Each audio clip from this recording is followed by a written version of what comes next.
I'm going to start off with our presentation. Like Robin had mentioned, we work at the Women's Business Center, and I want to tell you a little bit about our center just for a few minutes. The Women's Business Center has been around for 20 years. This year, we'll celebrate 20 years. And we help women in Utah start and grow successful businesses. So this whole night and evening is really all about what we do every single day. And we offer two main things at the Women's Business Center. We have one location in downtown Salt Lake City, and we have virtual centers popping up all over the state. So we'll be in Utah County next year and have a presence here. So we're very excited. We offer free consulting for women, and our consultant is Deb, so you'll get to know her a little bit. And this picture, of course, is Deb right there consulting with one of our clients. In the room right there. So we are partially funded by a federal grant from the Small Business Administration. So your tax dollars are then given to us to provide services back to you. So our consulting services will always be free, no matter how many times you come. When I was a consultant, I met with somebody almost 80 times in 3 years, and she used us to help her with a lot of things. Launched her website, put together invoices, all sorts of policies and procedures. So we're happy to help, and that's what we're here for. The other thing is we offer training, low cost and also free training. And for the first time in 19 years, we actually now offer not just in-person training, but online training. So we'll show you our online training that's available to you for free. And there's one course that is a paid course that's phenomenal, so we'll tell you about that a little bit later. The picture on the right-hand side is of our first launch event for our first virtual center in Brigham City. That included almost 60 women business owners just in Brigham City and Box Elder County. So we were in Logan last Thursday, and we're traveling around the state. So thanks to American Express and AmeriCorps Vista, we're doing it. So we're hoping to help more women in our state, and we are a 501c3 nonprofit. Okay, so I get the great joy of working with our clients every day to help them start, run, and grow their dreams. Because most of you, you're in this room because you want to own something for yourself, correct? Raise your hand. Sick of working for somebody else? Or started something, have a hobby, and are sick of giving it away for free? Like a quilt, or a cake, or cookies, or crafts, whatever it is that you do. So the first thing we want to look at is, if you could choose anything in the world, some of you might have 5 ideas, some of you might have 1. And how do you evaluate if that's a good thing or not? The number one thing I tell them is, if there is something that you can't go another day without bringing to the world, that's your business. If you could do anything and start a franchise if you're not passionate about it, don't own a McDonald's. If you want to own a McDonald's and it's your passion, go own a McDonald's. Okay, so that's the first thing, is be passionate about it. The reason why we want to do that is we're going to be way more committed through those ups and downs, seeking funding, even writing a business plan, the things that we're going to talk about today. If we are passionate about something, we're going to go through and lead through and have that dream. Second thing is just expectations. If you expect yourself to succeed, regardless of the circumstance, brother, sister, mom, husband, whatever it might be, we're going to do really, really well because we have an expectation of success. Okay, it doesn't mean that we're not going to struggle at times or lack resources, but that expectation is huge for us. The third thing is I actually sit with our clients and we calendar their life. Who here thinks that you're a calendar wizard? Who here thinks you need some help with calendaring? Okay, let me tell you why that is. As women, we think we can do it all. And we can, however, big however, is we want you to be able to do it well. Okay, the only time that you have ideas, if the only time you have ideas is in the shower, in the car, or you're running around, that's not good. Okay? We want to make sure that you're building in what I call white space into your calendar so that you have time to just think, research, read a book. I mean, heaven's sakes, you want to go to dinner with your family sometime? You know, instead of sitting at home running around trying to do everything, be everything. So I actually sit and we calendar, and I make my clients hold true to this. And I follow this, and it's really assisted my life. When I say I'm going to research something, I research something. When I say I'm going to veg out, I veg out. When I say I'm going to work out, it's in my calendar, so I work out. It's a commitment to myself. All right? The fourth thing is it's okay to raise the white flag and say, I need assistance, I don't know it all. Okay, I do it all the time with Anne Marie. I do it all the time with our other resource partners. We'll talk about this so that I can improve myself so I can provide more knowledge for my clients. And the last thing is we want to validate your idea. Let's prove that you're going to be in the right location, that you're setting the right price, and people in that area want what you have to sell. Okay, so those are the things that potential for success that are really important for all of us to look at. I'm going to talk a little bit about the word failure. And granted, failure doesn't have two L's, but I had this explained to me in athletics. So if you split across, split that word in half, and you look at fail, fail's a huge thing in our life. So in athletics, any of you that have been in athletics or even parents, have you failed at all as a parent? Who's a parent here? Raise your hand. Have you ever felt like you failed as a parent? No, never, right? Okay.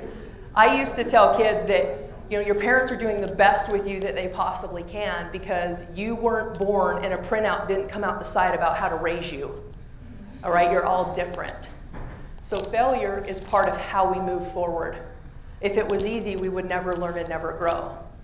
And if you split it again, the second half of failure is lure. It's luring you forward. Failure makes you go forward. There's no choice. When you fail, you have to move forward. So it kind of changed my world when I learned that, is that I'm going to learn something when I fail. Why do it if you're not going to learn something? And the second thing, it's luring me in a forward direction to change that.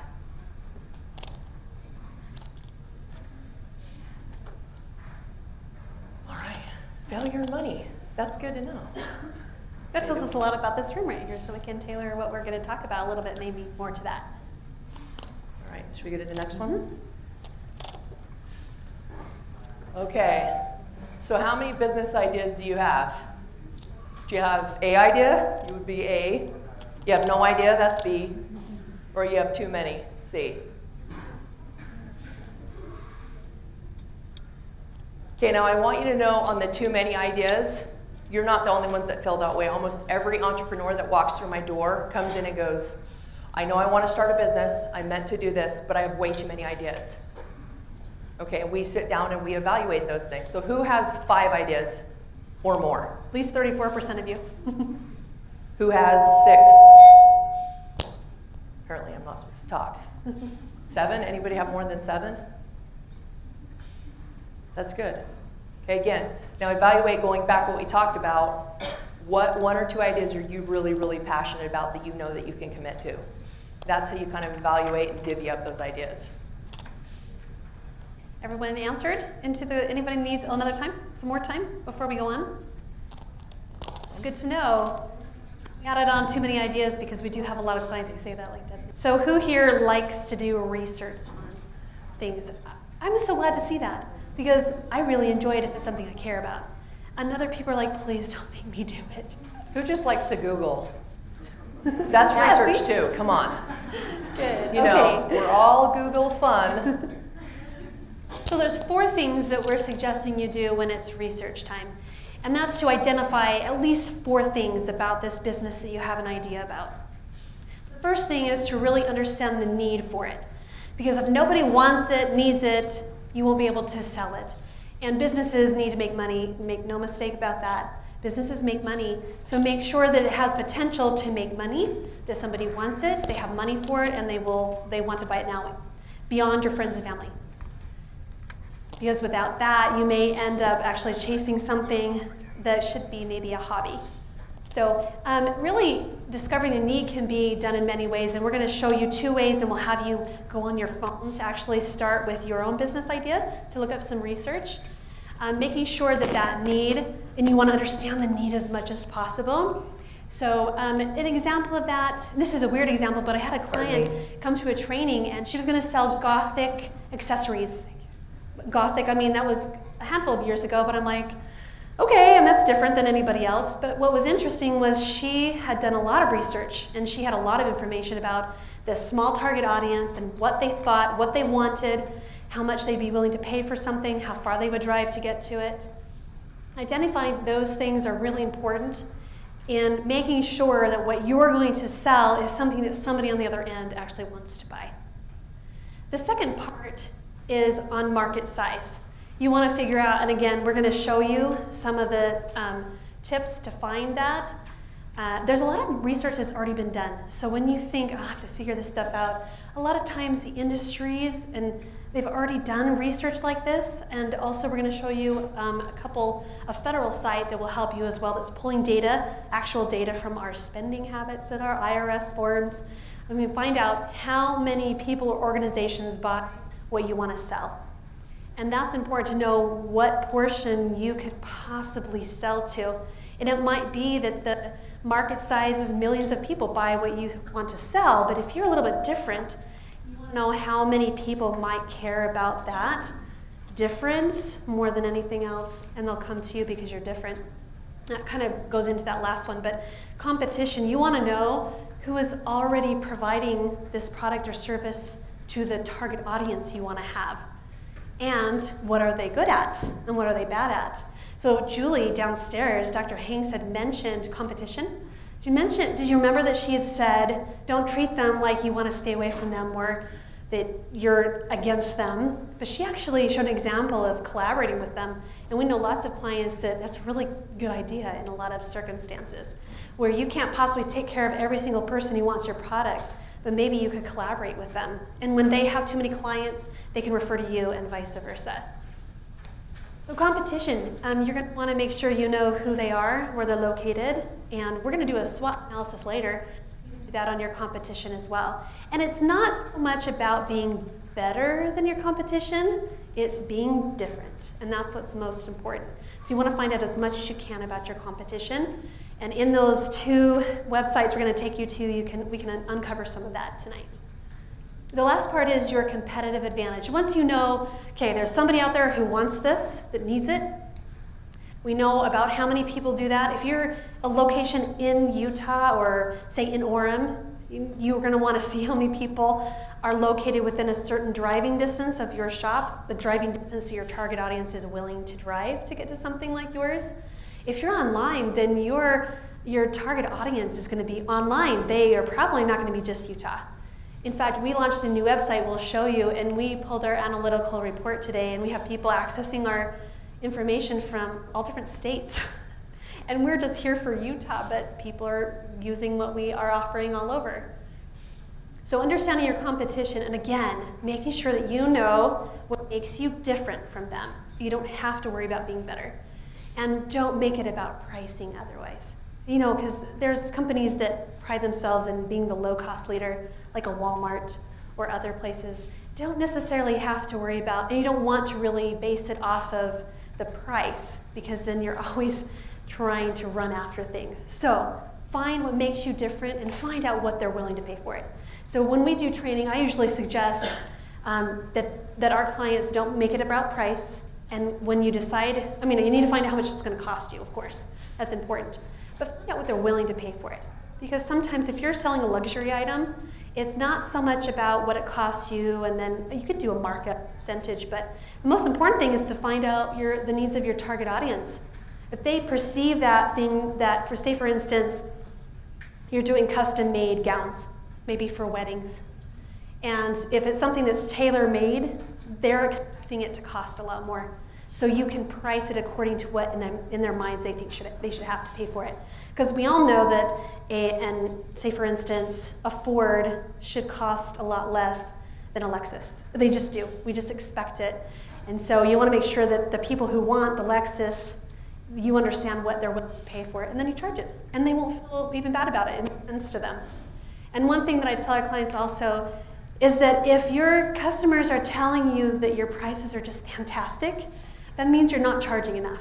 You wanted to make sure that they feel comfortable with it, that it makes sense to them. Yes, I'm willing to pay for that. That makes sense to me. But again, if they think it's just an outrageously great deal, then you're not charging enough, and you're actually losing money. Again, the competitive advantage, just make sure that you're distinctly different in a way that people care about. Any questions about these things right here before we take you into two websites? You get to start on some market research. And these are two sites that we use all the time and we love because they're easy to use, they're free, and the information is really helpful. Who here knows that you pay more for something in your life?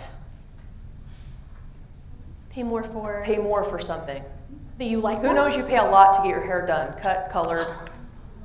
I will. And why is that? Throw it out.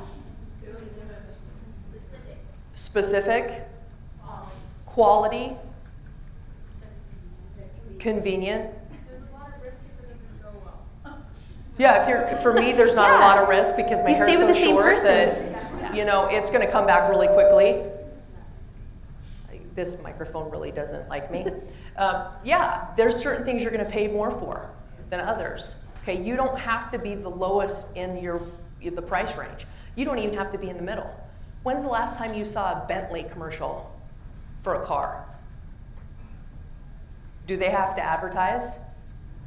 No, because they are the primo top of the market, right? Rolls-Royce, same thing. There's a certain market for those things, right?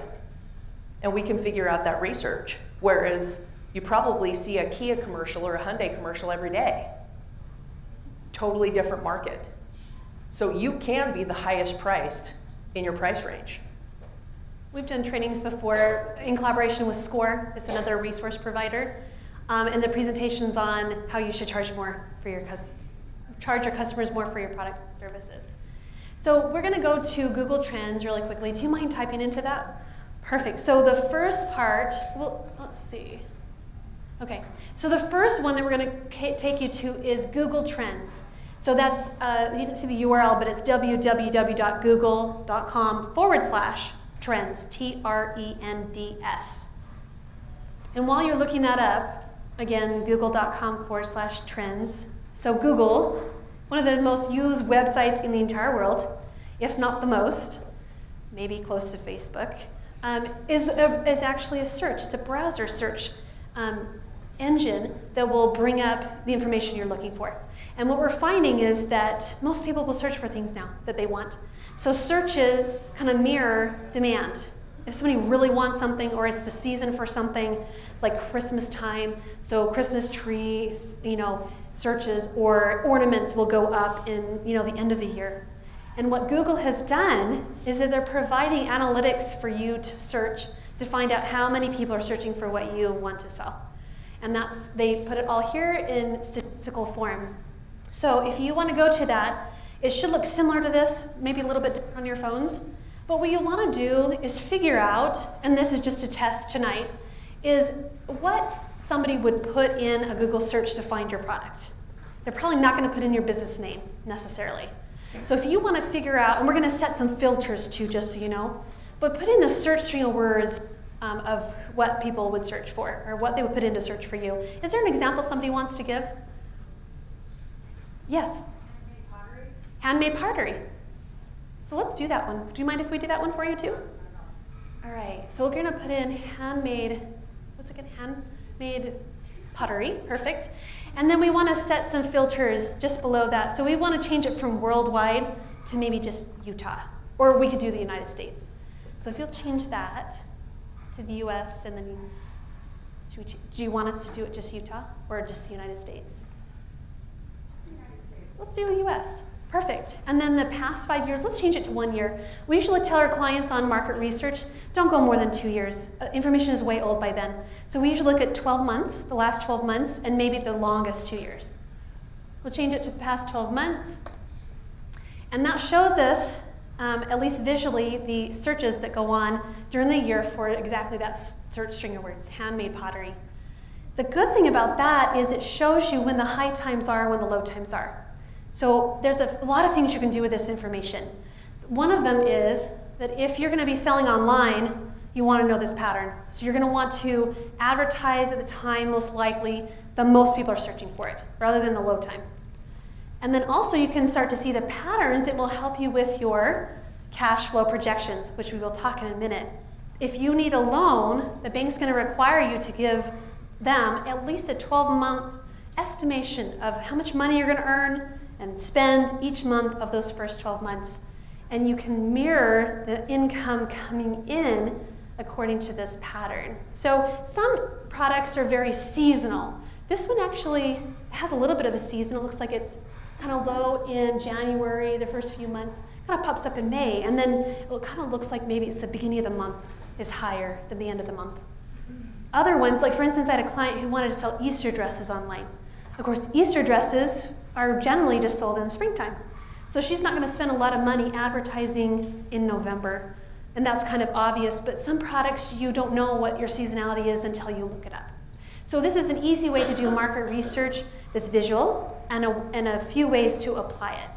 Let's do another search really quick. Something that'll happen too on this site is if your product is really, really detailed and unique, sometimes it won't pull enough data, so nothing will show up. So try to work your way back out of it into a broad category. So if you have a really niche market in crafts, I would look at crafts and kind of go and alter it from there. So if you pick something really, really specific, it might not appear. Because maybe there's not enough people in the marketplace searching for that. Will you scroll down to see if there's the additional information? Sometimes they will also list queries that are very similar. So if somebody's looking for handmade pottery, they're also searching for these other things. And it will help you to know maybe how to do some SEO. And that, of course, stands for search engine optimization. You can spend time and a little bit of money on making sure that you are found when people are searching for you. So if you were going to do handmade pottery, can you see that Italy popped up and it's rising 150%? So could you target your ads to people in Italy? You could. And you could export your product. It will show states as well. So I had a client who did hand-carved wooden urns. How unique is that, right? They're beautiful. But we don't do that a lot in our state. But other states, that's a big thing. So we are marketing to people in Texas and Arizona, not in Utah. All right, so let's do, I think we have time to do one more. Does somebody else want us to do their search for them? Yes. Pie. What was it? Pie. Pie. What? Just pie. Is it Pie. like homemade pie or, okay. We'll do homemade pie. Would you like United States or just Utah? Are you going to be selling across state borders? Just Utah? So let's change it to Utah. This one is a really good example because it shows the United States and which states actually search more for pie than others. So if you're thinking about moving, then you would know where to be. So this is Utah in the past 5 years, and you're going to notice something that happens Well, that's Thanksgiving, right? the whole time. Probably. So Some if I things, narrow this some things down- will make sense when you see what shows up, and other things you have to actually figure out why it goes up every year that time. Oh, look at Pie is that. So right here, it says Latvia. Latvia. Perfect. So again, you can find a lot of detailed information by just putting in a search string of words and adjusting some of the filters. And again, this is based off of Google searches. Almost everybody uses Google. And again, it's so much so that the demand for products and services match the searches. So now you can actually base information off of this. And that's just in 1 week in Utah. There was 100 people searching. So that lets you know they're a last-minute Louie if they're searching the week of Thanksgiving for pie. Okay, so there's some things that you can do to start targeting those people specifically for that week. Now, you might not want to work that week. It's really up to you, but you can use some of this data to really target it for them, and you can bank your cash flow on that 1 or 2 weeks or holiday time. So Deb's going to go for the next one. These are ones that we love because when a client hasn't done any market research yet, then we take them right here because it's easy and it's accurate and it's pretty helpful. And this second one is the one that Deb's going to go over. Okay, so this is called SizeUp. It's just sizeup.com. And the SBA started this, and I don't know if it's theirs anymore, if they gave it to somebody else to do it, but you can size up your business based on the industry and location. So it does, you can actually compare your business based on revenue, employees, all kinds of different things, but being that you're a startup business, it's going to give you how many people are in that location have that business or that type of business. And we're going to pull some consumer data that says how many people, how much money they're spending per year in that area. This information that they're pulling from is based off of census information, IRS. This is the federal government actually sharing information about behavior in a specific area that a business owner can utilize. So I'm just going to do this next one, and then we'll do one from the crowd. So I just put in beauty salons, Orem, Utah. And you're laughing. Is anybody interested in salon, doing a salon in Orem? That'd be interesting if there was. Okay, so if I go to competition, if I went into my business, you would actually, if you already had a business, already had revenue, employees, you would plug your data into here and it would compare you against everybody in Orem in that category. Okay, but because we don't, we're going to go into competition. And this is sizeup.com, just SIZEUP.com. And just within Orem, there are 1,188 businesses that offer salon services. Great.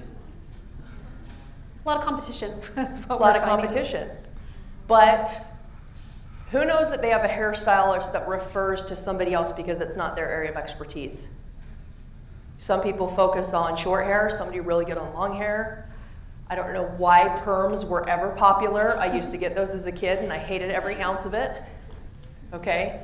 So if I go here and go to consumer spending and I click down here and I go to personal care and I go to personal care services, what it's going to do is based on the color is this is how much per year people are spending on personal care services in that area. Okay, so if I back out of this, you're going to start to see colors start to change, and it's not all going to be pink. Some of it's going to be red. Some of it's going to be orange. Some of it'll be yellow.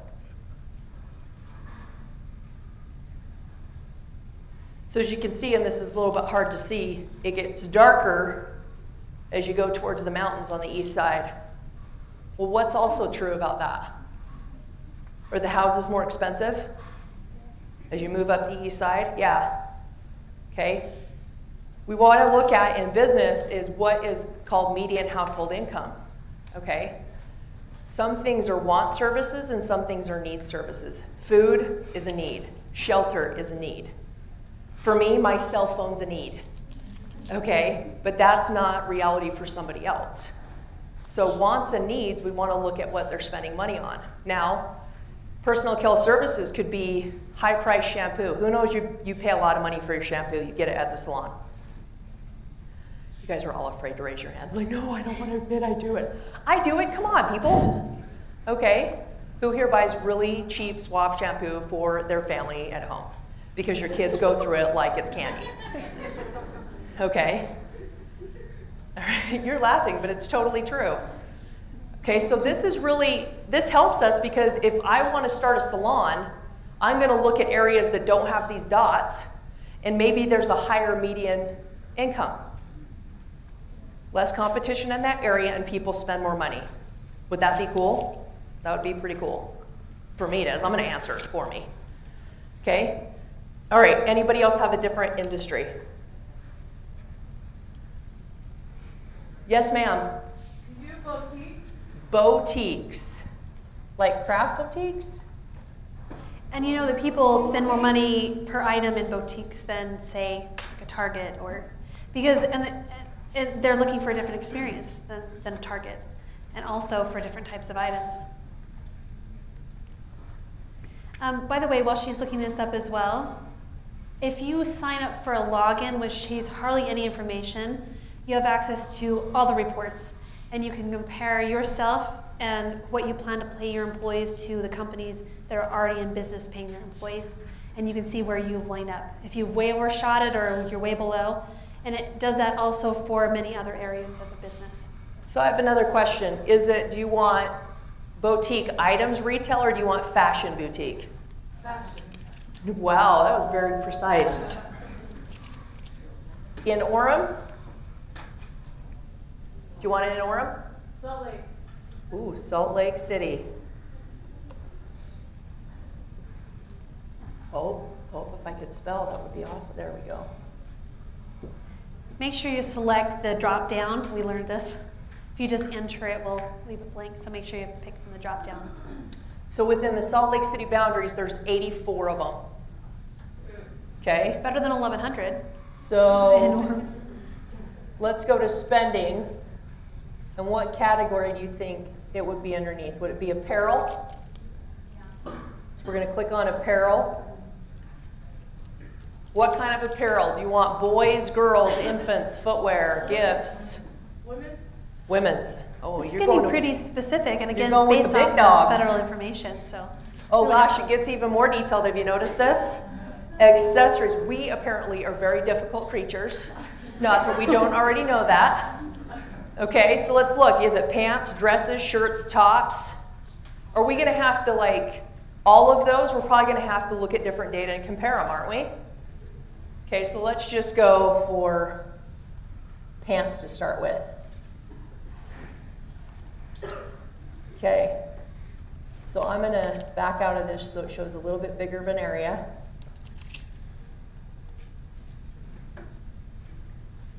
And this is kind of hard to see, but if you notice up here, Capitol Hill, a little darker, right? Okay. Farther south you go, it changes a little bit. Farther west you go, it changes it. So can you still be successful over here? Sure you can. Prices have to be different, which means what it costs you has to be different. Maybe the type of products that you bring in, but maybe your rent is cheaper over here. Because over here, guarantee you your lease is going to be more for a location. But maybe we're going to do a boutique online. Could be Etsy shop, right? Google Trends would be the best. Google Trends, probably we for can that. figure out what women are searching for when, how much money they're going to spend on average, and times to market. Awesome.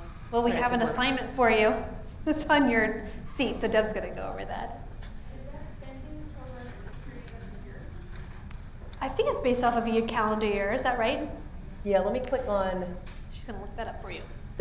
these are, when I clicked on averages, this is much to how they spend per sale. Oh, per sale. So if Probably I click based on off of averages, in this area, they're going to spend anywhere from $137 to $181. Okay, but over here, not spending so much money, right? If it's white, they have no data. That sucks, don't be there. Okay, we don't want to pick that area. All right, but we can strategically look and see, okay, well, maybe there's a huge area, like a 5-mile radius here, that you could put your boutique in. Or you could pick those areas and just target those people on Facebook just in that area. Last time I know you're like, really? I can do that? Yeah, you can. Hate to tell you, nothing's sacred anymore. But it's great for business. All right, we back on the slides? Yeah, let's go to the slideshow. These are just two examples, the two that are probably the easiest to use and to start out with. And we only showed you one part of it as well. They don't have just competition or just spending. There's a lot of other things and facets inside of there. So we encourage you to use it. Okay, I think it's my turn, right? Mm-hmm. All right, so who's here heard of a SWOT analysis? And it's not what you do to your children when they misbehave. So a SWOT analysis, I have our clients do this 2 times. They're going to do it for themselves personally, and then they're going to do it for their business. So we're actually going to do this activity, okay? And you all should have a SWOT analysis. So on the front, the first one is strength. What's one strength that you have? This is you personally. You're going to do it for yourself. And don't, as women, we judge the crap out of it. Just write it down. You know what you're good at. Next thing, write down one weakness. Now, the other thing I'm going to bring up is I'm going to challenge you to go home and do this for yourself personally. However, if your list of weaknesses is far bigger than your strengths, we got to work on what you're telling yourself. Not kidding.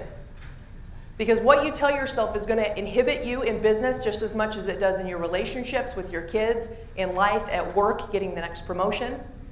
So we need to look at what we're telling ourselves. And if you really struggle and you're putting down a ton of weaknesses, I bet you 3/4 of those are actually strengths, but you think it's a weakness because you're judging yourself and comparing yourself to somebody else. All right? You can tell I've done this a lot. Okay, so put down one weakness. Then we're going to go to external factors. Opportunities. I want you to write down one opportunity in your life. Could be time. Could be owning something of your own. Isn't that an opportunity? It could be a target audience is popping up. Like if you're interested in serving baby boomers who are starting to retire, it's a good opportunity. Maybe some legislation that's changed, like solar. You think about doing some solar stuff? Opportunities that pop up that will help you. Could be just want to finally reach for that dream that you've been telling your kids to go after and you just don't do it.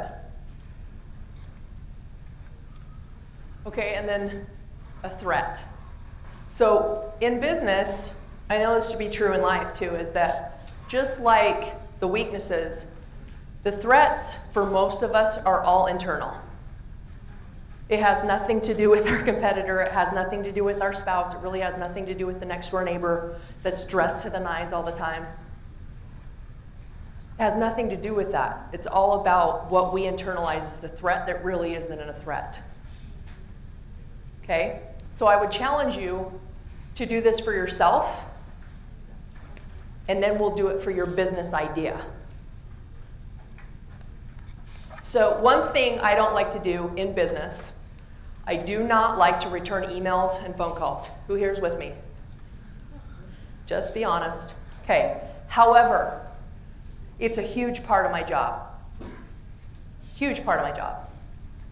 Okay, so when I talked about calendaring earlier, I actually book time in my calendar that I'm only returning emails and phone calls. And then if I'm working on a project and the phone rings, I don't answer it. Because guess what happens? I don't finish the project. So I book times in my calendar to say, okay, phone calls here, emails here, phone calls here, emails here. And I'm going to tell you right now, the best way to reach me is by email. Why? Because I'm usually doing something like this, or I'm meeting with a client, or I'm offsite teaching something for veterans, or we're running around. So that's how I get all that stuff done, is I book that out and I hold myself to that. And it makes it more enjoyable for me, because then I'm not just doing that all day and I never have projects that don't get completed. So if you let exterior things run your life, that will happen in your business. It's not going to change. So I am very strategic about if I'm sitting and I'm spending time with my family, that's where I am. If I'm working on a project for work, that's where I am. And it doesn't mean that I don't occasionally interrupt her or she doesn't interrupt me, but we do our best to go, oh, okay, you're in the middle of a conversation, let's do something else. And those are hard, but in the end, it's a relief to you. And that's huge in your business. It's huge for your family. It's huge for anything. Yeah, and so this is, I run a totally different training, has nothing to do with business, that is basically titled, We Treat People How to Teach It, How to Treat Us. We teach them how to treat us, basically. So if you don't set the boundary, they're not going to. So if you let somebody talk to you in a negative way, it's one thing if you do it yourself, we've got to work on that. But if we keep allowing somebody to say something to us and demean us, we're basically condoning that, saying it's okay. And these are tips for life, but also being a business owner. Absolutely. You're wearing a lot of hats, and you can't do it as well being unorganized, really. And things had mentioned you need your family support and your friend support. So as long as they understand why, they'll probably be willing to help you out with it. One thing I want to mention about the SWOT analysis is, again, you can use this for your competition. So if you're doing research on, about your competition, what do I need to know about them? You probably need to know what they're good at and what they suck at. Not everyone's good at everything. Walmart may be really good at pricing, but maybe it's a big warehouse. It's not an intimate feeling. Maybe you want to have at a boutique, which is a big difference between the two. Anything else? No, I think we're good. I've talked enough. All right. So we have some plan of attack for you. And this is really where the rubber meets the road. You've done some research, and now it's time to actually implement some things. The first thing I want to mention is that you need to learn what it takes to be an entrepreneur, so that you're aware of the commitments. And we've kind of been hitting on them. You do need to be organized. It's much better if you're organized. But you need to learn what it is to be an entrepreneur and the commitments. And Dr. Hinks was really good about mentioning hiring people. You may think, I don't have enough money to do that. But in hiring them, and it depends on how you pay them, you can get more done and grow your business while somebody's taking care of operations, the day-to-day things. We have a training called Jumpstart, and that's really to help people understand what they're getting into, because you want to make sure that you have an idea. A lot of business owners will probably say, I didn't know what the heck I was doing. We just got started. things seem to work out, I learned as I went, and you will do that, but it helps to know and have an idea what it's like to be a business owner. So our Jumpstart presentation, we do in person in Salt Lake City, but we just barely put up online last week, Jumpstart webinar. Anytime, any place, you can actually participate in our Jumpstart webinar. And Deb is the presenter of our Jumpstart training. So it kind of gives you the ideas of what it takes to be an entrepreneur. And it goes over some of the things that we've gone through in here as well, market research, and understanding your potential for success. And that training's free always. Mm-hmm. What's the website for? Oh, let's talk about it. And we have cards up here that just have the website on them. It's WBC Utah, exactly what you text in to get into the poll, WBCUTAH.com. And we're going to show you the website here in just a moment. Yeah, we'll take you there in a minute. Now, I don't know if it's been converted to our website. It's on this site called Teachable, if you guys have heard that, but we're going to actually put a link on our website probably in the next week that you can access that online training. Or you can look at our calendar. It's in the top right corner on WBC Utah, and you can look at all of our calendar events. And if you want to come to Salt Lake City to see us in person, grace us with your presence, we'd love to have you. You can register online for those. There's a lot of resources online that can also provide this information, but we've customized it to be for Utah women. So you're welcome to use that. The second part is actually make a plan of attack. And that's kind of like a roadmap for what you want to do. What are you going to do first? What are you going to do second? And then pulling together the information you got from your research. And really that leads into actually making that plan, and Deb's going to talk about that for a minute. Yeah, okay, so who here has heard of a business plan and cash flow projections besides now when we talked about it? Who here is like so excited to write a business plan they can hardly stand it? There is always a couple in the room. I used to say nobody, but there was always one or two, so I changed my language. Really nobody wakes up. There's MBAs that have gone and gotten their MBA that don't know how to write a business plan. Most people don't know how to write one. That's why we're here to assist you. It's really the process of back and forth with our clients as many times as you need to through the editing process for it to be ready. All right, and we assist you with the business planning process. We help you with the cash flow projections, and we get you ready. Who knows, you might need to go get some funding. Bank, credit union. Who's going to be their own bank? We still want to validate your market. Okay, you're going to write the business plan as though you're the bank. We want to prove it to you. Okay, so there's a few things that we've learned about business planning. Number one, you're always going to write it in the third person. So you're going to talk about yourself like you're somebody else. It's kind of weird. So no I's, we's, or me's. That's okay. We'll edit them out if you put them in there. It's always written in paragraph form. And page numbering doesn't start till the executive summary. So I'm actually going to take you and show you on our website how to download the template. It's a Word document. I actually have our clients do two things. You're going to keep the original one as the template to follow. So even though it has bullet points, you're going to write your paragraphs in the order of the bullet points. Okay? Now, we didn't just randomly pick this stuff. We are very blessed to work with a ton of business lenders. And when I go sit with them, they say, Deb, I don't have time for a 25-page business plan. You should just all breathe a sigh of relief right there. Okay? 8 to 10 pages is all they want. Now, if you've been in business for 25 years, you might need a 25-page business plan. But if you're just starting, 8 to 10 pages is great. Okay? And depending on how much money you're requesting, all right, you're going to do 1 year's worth of cash flow or anywhere up to 3 years worth of cash flow, depending on what the business lender wants. Yeah? Sorry, what page did you say you started? Executive summary is number 1. Okay, and our template, it'll actually be the 4th page. The first page explains something, you can delete it, get rid of it. So the first 2 pages of the plan are title page, table of contents. Those don't have page numbers on them. This is your plan in action. This is who you are, how you're going to be different, pricing structure, market research, validate, validate, validate. How can you be different? Location, how much money it's going to cost you, how much money of your own money you're going to use, and we're going to hold you to that because we don't want you constantly pulling out your personal pot to fill your business pot. Okay? So website, wbcutah.com. If you actually go to the training portal, so if you click on training, Over here. just click on the top button, then you're going to scroll down. Training by topic. Okay, so you can see up there where it says simple business plan template, WBC. You're going to click on it and it's going to automatically download. Okay, and there should be a cash flow one on there as well.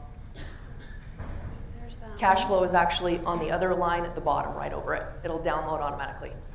Now, who here is not a spreadsheet wizard? Who here doesn't like math? Dang it, I love it. I have a math degree. Don't worry, the template has all of the math done for you. It will automatically populate once you put the numbers in. Okay, I know you're not as excited as I am. Okay, I'm sorry, I'm like geeked out on this stuff. All right, so those are the things that we're going to do and look at to find those. Okay, we're getting the wrap-up sign, so we're going to kind of move through this. The next thing on what we're doing is resources. So believe it or not, we're not the only free resource in the state of Utah that you've actually paid for in federal tax dollars. Who knew, right? Okay, so it's us. The second one is called SBDC. It's Small Business Development Centers. They have about 13 to 15 locations throughout the state of Utah. There's actually one here in Orem. UVU has one. It's not here, I think it's across the street. Okay, they're free of charge for their consultations as well. And they actually specialize in market research. You can go and make an appointment. They'll vet you. You'll say, this is the research I want done. They'll do it for you and email it to you free of charge. Every time. Yeah, I'm not kidding. Really, every time. And they have market research way in depth more than we do. That they pay a lot of money for Free. that you can access free. We don't have their market research. We have the basic stuff, but they have a lot more detail. And the third group is called SCORE. The chapter in Salt Lake City is by far the largest chapter. They're housed in Sandy, actually, at the Salt Lake Community College campus on Sandy. And they have about 40 to 45 mentors that work for that chapter alone, and they all volunteer their time. So we work with these three organizations based on area of expertise.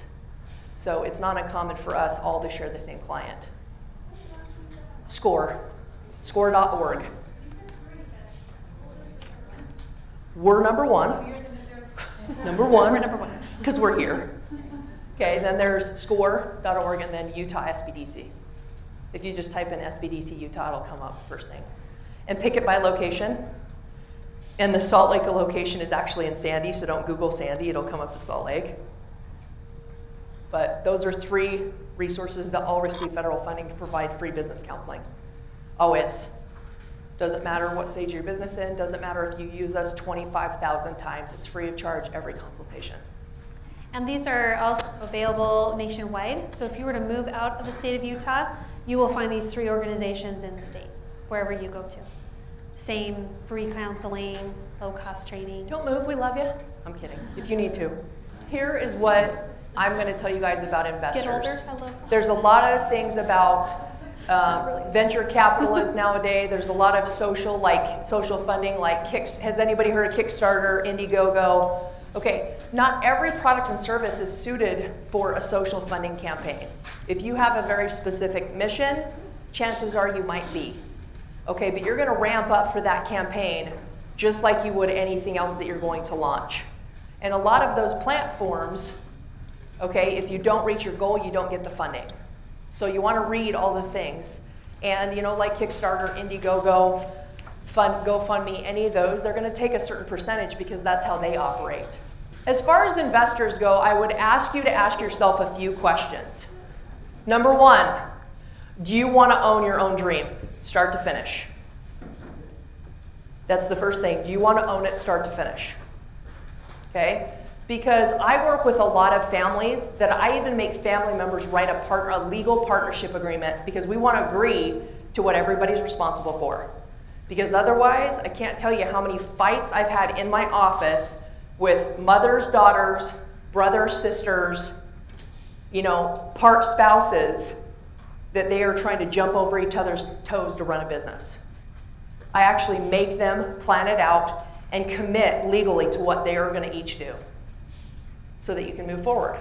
Because we want to make sure your marriage survives and it's thriving. We want to make sure that your friendship survives. Okay? So owning your own business, you have to determine that. Okay? Number two, if you go for an investor, there's a few things you're going to look at. How much money are they bringing to the table? Do they just want a return on their money, or do they want equity in your business too? That means they want ownership of some form. And many times, they want majority ownership, which means they're going to take 51% of your dream. Yeah, hushing in the crowd. Investors are usually interested in businesses that are ready to grow as well. Yeah. So it's very hard to get venture capital or any kind of funding for a startup. And you want to make sure that if you do go for investors, that you go to the right investors. So if you're going to go, there's a lot of venture capital firms that will list exactly what they will fund and what they won't. They'll say, we fund, health and wellness stuff. We fund Technology. Anything in technology, anything that's going to have a product that's going to go from here to here really quickly. They want it in and out very quickly. Do you mind if I tell them about the grants? Go ahead, absolutely, I will just mention, so we get this call, I don't know how many times a week, but women who call and say, I want to start a business, I've heard there's grants for women to start businesses. And typically, that's not true. There's so few, and it's hard to find, and we really tell people there aren't grants unless you're starting a specific type of business in an industry that needs new innovation. But just for the fact that you're a woman, there really aren't. But I will mention that the Women's Business Center is collaborating with 2 other organizations to give out cash grants to women business owners in Utah. So we always tell people, no, there really aren't, but there are, and we're helping fund them. So last year we hosted what's called the Women's Entrepreneurial Conference last April, and we used the profit from that conference to fund $10,000 worth of cash grants for women at our conference this year. And this is for any woman business owner in the state of Utah. And they just have to be a registered licensed business and have earned revenue. We didn't even specify the amount. If you've earned $10, that's revenue. So our applications are on a website, online application. It's a one-pager, so simple.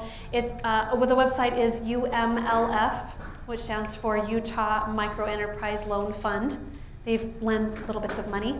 UMLF.com. You'll look for the Women's Entrepreneurial Conference, and if you click on the information, you'll find an online application to get in on the grant competition. It is a pitching competition, so make sure you go to the website. Just put in a one-page application. We're not asking for the business plan yet. It's just your basic information, that you're 49% owned by a woman, at least your business, and that you have a registered license and you've generated revenue. So what we'll do is we're actually going to narrow it down to 12 people who will pitch for 3 minutes. And this is just talking about your business. You don't have to worry about a PowerPoint. We'll narrow that down with some judges to 5 people, 5 women who will pitch at the conference on April 19th in Holiday, actually, not even Salt Lake, Holiday. And we will actually, all of those 5 people, all the 5 women will earn cash grants. So there's a couple $500 ones, $1,000, $2,000, and $5,000, and a $1,000 crowd favorite. So there's an opportunity that we're giving away money to business owners. And this never happens, so I get that question about once a week. Yeah, we thought we'd mention that we can actually help fund your business too. But we are so excited. We've never been able to say we give away money, and it's just for women business owners. So we wanted to make sure you knew about it. Information available on our website as well. Again, our website is WBCUtah, spelled out.com.